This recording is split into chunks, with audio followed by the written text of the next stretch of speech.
अस्सलाम वालेकुम नाज़रीन, खानेवाल मोटर्स यूट्यूब चैनल के नाल मैं जी मुहम्मद अदनान उम्मीद करें मेरे तमाम दोस्त खैर आफियत नाल होसन। अल्लाह ताला मेरे सारे वीरों नूं सलामत सलामत रखे, सदा शाह ते आबाद रहो। अच्छा नाज़रीन, 135 ट्रैक्टर की बड़ी जी है ना डिमांड की जाती है तो 135 लैकर के हाज़र होया जी।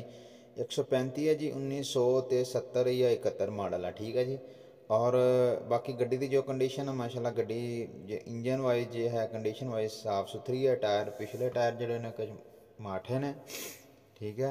अगला एक टायर नवा वा, एक टायर दूसरा जरा तुम वेख सकते हो, ठीक है जी।